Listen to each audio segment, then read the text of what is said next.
একটা পার্টি প্রধানকে পিটানো হয়েছে। আমি জানি না যে এখানে সুধীমণ্ডলী আছেন, রাজনৈতিক দলের নেতৃবৃন্দ আছেন, সাংবাদিক আছেন, এই পর্যন্ত কাউকে গ্রেপ্তার করা হয়েছে? আমি জানি না কাউকে গ্রেপ্তার করা হয়েছে কিনা, সে যে দলেরই হোক। একটা পার্টি প্রধানকে মিডিয়ার সামনে তাকে পিটিয়ে আহত করে, এবং এখন সে চিকিৎসাধীন। এবং আমরা মাঝে মধ্যে শুনি মেমোরি লস করেছে, মাঝে মধ্যে শুনি সে মুমূর্ষু হয়ে যাচ্ছে, বিদেশি চিকিৎসার জন্য প্রয়োজন। সেরকম একটা ইভেন্টে আমরা কাউকে এখন পর্যন্ত গ্রেপ্তার করতে দেখলাম না। সেই নির্বাচন আইনশৃঙ্খলা বাহিনী করবে, আর আমার কোনো একটা কেন্দ্রে প্রবলেম হবে, সেটা সলভ করার জন্য তারা সুইচ টিপে দেবার প্রবলেম সলভ হয়ে যাবে। এই বিশ্বাস নিয়ে যদি আমাকে চলতে হয়, তো আমি এরকম অতি বিশ্বাস নিয়ে চলবো, কিন্তু শেষে এরকম হয়তো একটা বিবৃতি আসবে, কিছু ত্রুটি বিচ্যুত হয়েছে, ক্ষমা সুন্দর দৃষ্টিতে দেখে আমাদেরকে কাঁধে কাঁধ মিলে দেশ এবং জাতি করার কাজে সামনের দিকে এগিয়ে যেতে হবে। দুর্ভাগ্যজনক, দুর্ভাগ্যজনক। এই স্টেটমেন্ট দিয়ে আর স্টেট চলবে না। স্বাধীন ও নিরপেক্ষ নির্বাচন কমিশন এটা নিশ্চিত করা প্রয়োজন। এটা নিশ্চিত করতে গিয়েই জুলাই সনদের বাস্তবতাটা আমাদের সামনে খুব অনিবার্য একটা প্রসঙ্গ। এখন জুলাই সনদ যেটা প্রকাশিত হয়েছে ইতিমধ্যে, এটা নিয়ে রাজনৈতিক দলের পক্ষ থেকে কিছু সংযোজন বিয়োজনের প্রসঙ্গ তোলা হয়েছে। আমি খুব গুরুত্বের সাথে উপলব্ধি করি যে এই নির্বাচন নিয়ে আমরা যারা কথা বলি, আমার কাছে কোনো কোনো সময় খুব বিস্ময়কর মনে হয় যে আমরা ঠিক এমনভাবে কথা বলছি যেন স্বাভাবিক প্রক্রিয়ার একটা সরকার চলে গেছে এবং স্বাভাবিক একটা নির্বাচনের মধ্যে আমরা পড়েছি। বিষয়টি কিন্তু তা না। আমাদের বিগত 15 বছরে এই ইনস্টিটিউশনগুলো শেষ করা হয়েছে, রাজনৈতিক দুর্বৃত্তায়ন হয়েছে, আমরা 15 বছর ভোট দিতে যাইনি, ভোট দিতে পারিনি। তার প্রেক্ষিতে একটা সরকারের বিপ্লবের মধ্য দিয়ে, অভ্যুত্থানের মধ্য দিয়ে পরিবর্তন হয়েছে, এবং 3 দিন আমাদের কোনো সরকারও ছিল না। আমরা এখন যে সংবিধানের কথা বলি, আমরা 3 দিন কোন সংবিধানে ছিলাম, এখন কোন সংবিধানে আছি। এই সংবিধান জাতির জন্য অত্যন্ত গুরুত্বপূর্ণ, নির্বাচন খুবই গুরুত্বপূর্ণ। আমরা এই কথা যখন বলি, কেউ কেউ মনে করেন যে জামাত ইসলামী নির্বাচন চায় না, কিন্তু অত্যন্ত মজার ব্যাপার হচ্ছে জামাত ইসলামী একমাত্র দল বলতে হবে যারা 300 আসনের নির্বাচনের প্রার্থী দিয়ে মাঠে কাজ করছে। কিন্তু প্রশ্ন হচ্ছে যে এই জুলাই সনদের কার্যকারিতার প্রশ্নে যখন আমাদের কথা ওঠে, তখন আমরা পরবর্তী সরকারের কথা বলি। পরবর্তী সরকারের কথা একটু আগে আমি নেতৃবৃন্দের কাছে শুনলাম যে কে বলেছে এটা মানব না। বলেছে তো রাজনৈতিক নেতৃবৃন্দের কাছ থেকে, তো আমরা একটু শুনেছি যে আমরা সরকারে গিয়ে এগুলো কোনোটা রাখবো না।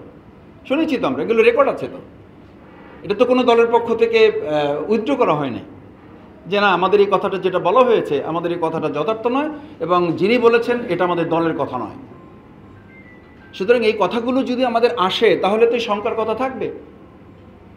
সেজন্য আমি মনে করি সরকারের এই প্রসঙ্গে আগে নির্বাচন কমিশনের যে দায় দায়িত্বের প্রশ্ন আসে, সেইগুলো আমাদের সামনে রাখা দরকার। Level playing field, level playing field বলতে আমরা এখন যেটা বুঝি সেটা হলো, আপনি যদি প্রভাব থাকে, ক্ষমতা থাকে, তাহলে থাকবেন, আর না হলে আপনি থাকবেন না। না হলে আপনি ভোট দিতে যেতে পারবেন না, না হলে আপনার ঠ্যাং ভেঙে দেওয়া হবে, না হলে আপনার জিহ্বা কেটে দেওয়া হবে, না হলে আপনি সুস্থভাবে বাড়ি ফিরতে পারবেন না। This is message.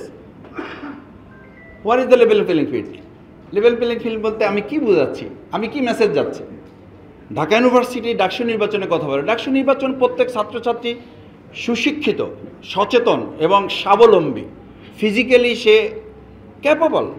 কিন্তু একজন 70 বছরের মানুষ যখন গ্রামে ভোট দিতে যান, শিক্ষার দিক থেকে, সচেতনার দিক থেকে তিনি তো ঠিক একইভাবে ঢাকা ইউনিভার্সিটির কোনো একজন ছাত্র বা ছাত্রীর মতো, শিক্ষার্থীর মতো তিনি তাৎক্ষণিকভাবে একটা প্রেস ডেকে বা একটা প্রেসের কাছে গিয়ে, একটা সোশ্যাল মিডিয়ার কাছে গিয়ে তিনি কি প্রতিবাদ করার মতো সামর্থ্য রাখেন? ঢাকা ইউনিভার্সিটি ডাকসু নির্বাচন করতে গিয়ে আমরা যতটুকু জানার সুযোগ হয়েছে, ঘাম ঝরেছে, শুধু ঘাম ঝরেনি, কোনো কোনো সময় আমাদের কাছে মনে হয়েছে যে আমরা সিটকে পড়ে যাচ্ছি, ইলেকশনটা বন্ধ হয়ে যাচ্ছে। কোনো কোনো সময় এরকম মনে হয়েছে যে রেজাল্ট ডিক্লেয়ার করা যাচ্ছে না। রেজাল্ট ডিক্লেয়ার করার কথা রাত 8টায়, রেজাল্ট ডিক্লেয়ার করার কথা রাত 10টায়। সেই রেজাল্ট ডিক্লেয়ার করতে তো পরের দিন সকাল 10টা বেজেছে। কেন বেজেছে? কেন ইউনিভার্সিটির পার্শ্ববর্তী এলাকায় লোক জড়ো হয়েছে? কেন টোটাল প্রশাসনকে ইনভলভ হয়ে বলতে হয়েছে? যদি এটা হয়, তাহলে একটা ছোট্ট ক্যাম্পাস মানে বাংলাদেশের তুলনায় এটা একটা ছোট্ট জায়গা, সেই জায়গাটাতে যদি গোটা প্রশাসন, রাজনৈতিক দল, শিক্ষার্থী ইনভলভ হয়ে করতে, তাহলে এত লক্ষ কেন্দ্রকে পাহারা দেওয়ার দায় দায়িত্ব এই সরকার কিভাবে রাজনৈতিক দলগুলোর সাথে আলোচনা করা ছাড়াই একটা ডেট দিয়ে আমরা রোড টু ইলেকশনের দিকে চলে যাচ্ছি? কোন আস্থার উপরে ভিত্তি করে? আমি লেভেল প্লেইং ফিল্ডের জায়গায় আমাদের তো প্রতিদিন আমাদের কাছে আমার মোবাইলে অন্তত 50টা মেসেজ আছে, কালকে অমুককে মেরেছে, কালকে সোশ্যাল মিডিয়ায় একটা মত প্রকাশের জন্য তাকে ধরে এলাকায় মারধর করা হয়েছে, তার পরিবারে বাবা মাকে হুমকি দেওয়া হয়েছে, আপনি এই দল ছাড়েন, না হলে এই দল থেকে আপনাকে এখান থেকে এলাকা থেকে বের করে দেওয়া হবে, আপনি ঢাকায় থাকেন এলাকায় আসবেন না, এলাকায় থাকেন এলাকা থেকে চলে যান। এটা তো হচ্ছে এখনকার। এরপর যখন আমরা আরও একটু ইলেকশনের মধ্যে প্রবেশ করব, আমি তো মনে করি তখন লেভেল ফিল্ডের প্রশ্নে আমাদের আরও অনেক ঝুঁকির মুখে পড়তে হবে। সেই জায়গাটা আমি মনে করি যে আমাদের নির্বাচন কমিশন তাদের দায়িত্বের গুরুত্বপূর্ণ অংশ হচ্ছে যে আমি পোস্টার নিয়ে আলোচনা দেখতেছি, পোস্টার লম্বা হবে, বড় হবে, কালার হবে না, তারপরে মাইকিং 5টা হবে 7টা হবে না, এই সমস্ত বিষয়ে আলোচনা খুবই গুরুত্বপূর্ণ। কিন্তু তার চেয়ে গুরুত্বপূর্ণ পলিটিক্যাল পার্টি কালচার, কোনো সিস্টেম, কোনো চেঞ্জ কি আমাদের হয়েছে? আমরা কি কোনো রিফরমেশন আমাদের মধ্যে নিয়ে আসতে পেরেছি? চিন্তার মধ্যে, দর্শনের মধ্যে, ফিলসফিতে আমাদের কোনো পরিবর্তন এসছে? আমার কাছে তো তা মনে হয় না। আমি এখনও এলাকায়, আমাকে এক জায়গায় নমিনি করা হয়েছে, পটুয়াখালী 2 বাউফল আসন। আমাকে আমার লোকেরা বলে যে মাসুদ ভাই এখনও আসতে হলে আমাদেরকে একটু প্রিপারেশন নিয়ে আসতে হবে। What is the scenario? এলাকায় যেতে হলে যদি আমাদের প্রস্তুতি নিয়ে যেতে হয় এখনই, তাহলে ইলেকশনের দিন কি প্রস্তুতি নিতে হবে আমাদের? ওসি সাহেব বলেন, ডিসি সাহেব বলেন, ওনাদেরকে জানিয়ে যেতে হয় আমাদেরকে যে ভাই আমাদেরকে একটু জানিয়ে আসবেন, কারণ আপনারা কখন আসেন, কখন কোথায় কী হয়, আমাদের একটা টেনশন থাকে। তো এখনই যদি টেনশন ডিসির থাকে, এসপির থাকে, ওসির থাকে, তাহলে লেভেল প্লেইং ফিল্ড বা প্রশাসনের এই কর্তব্যের জায়গাটা আমি মনে করি যে এটা কনসার্ন হওয়া উচিত আমাদের। তৃতীয় যেটা আমি বলবো সেই জায়গাটা হচ্ছে, দেখেন আমরা ইলেকশনের জন্য আমাদের এখানে 4টা মূল কনসার্ন আমরা খুব গুরুত্বের সাথে বলেছি। আইনশৃঙ্খলা রক্ষায় যারা আছেন তারা একদম শেপ নিয়ে বসে আছেন। আমি এটা একেবারে সবার জন্য কমন বলছি না, শেপ নিয়ে বসে আছেন। সামনে একটা ক্ষমতায় আসতেছে একটা দল, সেই দলের আনুগত্য পরায়ণ হয়ে কাজ করে তাদের নেক নজরে পড়ার একটা চূড়ান্ত কম্পিটিশন চলতেছে, একটা প্রতিযোগিতা চলতেছে। আমি কিভাবে পরবর্তী যে পার্টি ক্ষমতায় আসতেছে এটা একটা অ্যানালিসিস আমাদের দেশে আছে আর কি, একটা পারসেপশন আছে, এবং সেই পারসেপশনটা আমরাও তুলে ধরেছি। আমরাও রাজনৈতিক নেতৃবৃন্দের পক্ষ থেকে এরকম একটা কথা বলা হয়, আমরা ক্ষমতায় আসতেছি, আমরা অমুকে প্রধানমন্ত্রী হবে, অমুকে প্রধানমন্ত্রী হবে, অমুকে রাষ্ট্রপতি হবে। আমরা তো ভাগ বাটোয়ারা করে শেষ করে দিয়েছি। এই ভাগ বাটোয়ারা করে শেষ করে দেওয়ার কারণে, প্রশাসনের কাছে মেসেজের কারণে তারা এখন অতিরিক্ত আনুগত্য পরায়ণ হয়ে কোথাও মানে এমন সেবাদাসে পরিণত হয়েছে, এটা খুবই দুর্ভাগ্যজনক, যেটা আওয়ামী লীগের 15 বছর আমরা কোনো ক্ষেত্রে খেয়াল করি নাই। তো সেই জায়গায় আইনশৃঙ্খলা রক্ষাকারী বাহিনী, এই আমাদের সেগুনবাগিচায় যেখানে আর্মি, পুলিশ, অন্যান্য গোয়েন্দা সংস্থার মধ্যে একটা পার্টি প্রধানকে পিটানো হয়েছে। আমি জানি না যে এখানে সুধীমণ্ডলী আছেন, রাজনৈতিক দলের নেতৃবৃন্দ আছেন, সাংবাদিক আছেন, এই পর্যন্ত কাউকে গ্রেপ্তার করা হয়েছে? আমি জানি না কাউকে গ্রেপ্তার করা হয়েছে কিনা। সে যে দলেরই হোক, একটা পার্টি প্রধানকে মিডিয়ার সামনে তাকে পিটিয়ে আহত করে, এবং এখন সে চিকিৎসাধীন। এবং আমরা মাঝে মধ্যে শুনি মেমোরি লস করেছে, মাঝে মধ্যে শুনি সে মুমূর্ষু হয়ে যাচ্ছে, বিদেশি চিকিৎসার জন্য প্রয়োজন। সেরকম একটা ইভেন্টে আমরা কাউকে এখন পর্যন্ত গ্রেপ্তার করতে দেখলাম না। সেই নির্বাচন আইনশৃঙ্খলা বাহিনী করবে, আর আমার কোনো একটা কেন্দ্রে প্রবলেম হবে, সেটা সলভ করার জন্য তারা সুইচ টিপে দেবার প্রবলেম সলভ হয়ে যাবে। এই বিশ্বাস নিয়ে যদি আমাকে চলতে হয়, তো আমি এরকম অতি বিশ্বাস নিয়ে চলবো, কিন্তু শেষে এরকম হয়তো একটা বিবৃতি আসবে, কিছু ত্রুটি বিচ্যুত হয়েছে, ক্ষমা সুন্দর দৃষ্টিতে দেখে আমাদেরকে কাঁধে কাঁধ মিলে দেশ এবং জাতি গড়ার কাজে সামনের দিকে এগিয়ে যেতে হবে। দুর্ভাগ্যজনক। এই স্টেটমেন্ট দিয়ে স্টেট চলবে না। এই স্টেটমেন্ট তো আমরা দেখেছি, যাদের গ্রেপ্তার করার কথা তারা স্টেটমেন্ট দিয়ে দুঃখ প্রকাশ করছেন, তারা স্টেটমেন্ট দিয়ে বিচার চাচ্ছেন, অথচ তারা দায়িত্বে আছেন। প্রযুক্তির ব্যবহার আমরা যদি বলি, প্রযুক্তির ব্যবহার আমরা কতখানি করতে সরকার প্রস্তুতি নিচ্ছে আমরা জানি না। সংস্কার কমিশনের মাধ্যমে প্রস্তুতি, জুলাই সনদের আইনি ভিত্তি তো আমরা এখনো করতে পারি না। জুলাই সনদের আইনি ভিত্তিটা তো আমাদের জন্য অত্যন্ত তাৎপর্যপূর্ণ, কারণ এটার উপরে ভিত্তি করেই আমাদের নির্বাচনে কিছু বাধ্যবাধকতা আসবে। আমি ক্যান্ডিডেট হিসেবে আমার বাধ্যবাধকতা আসবে, রাজনৈতিক দল হিসেবে যারা আছেন তাদের কিছু বাধ্যবাধকতা আসবে।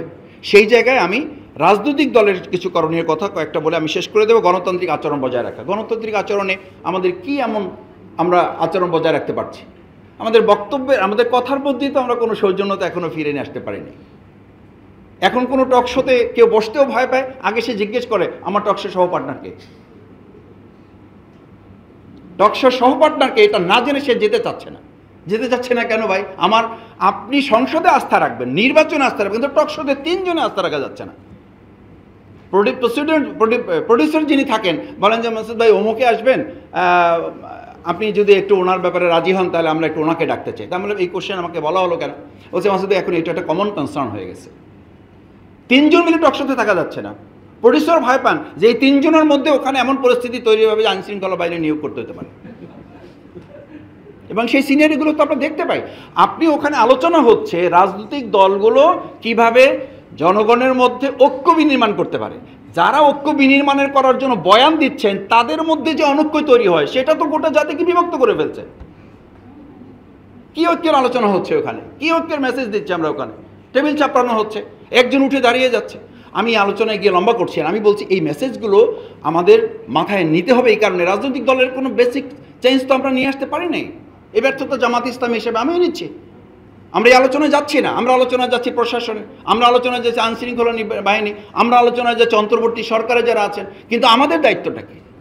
আমরা অন্তর্বর্তী কমিশনের সমানে নোট অফ ডিসেন্ট দিচ্ছি, আমরা এই জাতীয় ঐক্যমত কমিশনে আমি বলছি যে এটা আমরা এটা মানব না, সুতরাং এটা হবে না। যদি তাই হয় তাহলে পরবর্তী সরকার এটা মানবে। এটা আস্থার জায়গা তৈরি করার জন্যই তো বাংলাদেশ জামাত ইসলামী আরও কিছু রাজনৈতিক দল মিলে একটা কথা বলেছে, প্রফেশনাল রিপ্রেজেন্টেশন। পিয়ার সিস্টেমে আমরা আসি, জাতীয় সরকার গঠনের এটা তো একটা পদ্ধতি। আমরা যে ফ্যাসিস্ট থেকে স্বৈরাচার যেন আর কোনো সরকার এককভাবে এই দেশের মানুষের মালিকানার জায়গায় পৌঁছার একটা মানসিকতা তার মধ্যে তৈরি করতে না পারে, সেই জায়গাটার জন্যই তো আমরা বলছি যে প্রফেশনাল রিপ্রেজেন্টেশনে সকল ছোট বড় দল যারা আছে সেই জায়গাটা কিছু সেটা লিমিটেশনস আছে। আমরা বলছি যদি এটা মানে অ্যাটেনশনে নেওয়া হয়, তারপর আলোচনার মাধ্যমে ছোটোখাটো বিষয়গুলো আমরা সেখানে সমাধানের রাস্তা বের করতে পারবো।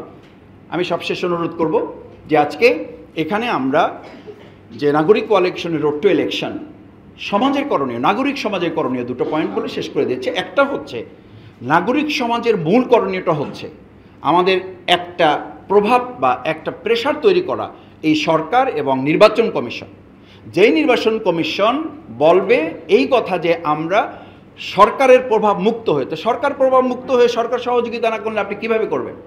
ভাইস চ্যান্সেলরের সামনে যখন কোনো একটা রাজনৈতিক দলের ছাত্র সংগঠন টেবিল চাপড়ায়, আমি তো নিশ্চিত থাকতে হবে যে তাহলে প্রিজাইডিং অফিসারের সামনে আমি গিয়ে টেবিল চাপড়িয়ে তার ওখান থেকে ব্যালট বাক্স নিয়ে চলে আসব।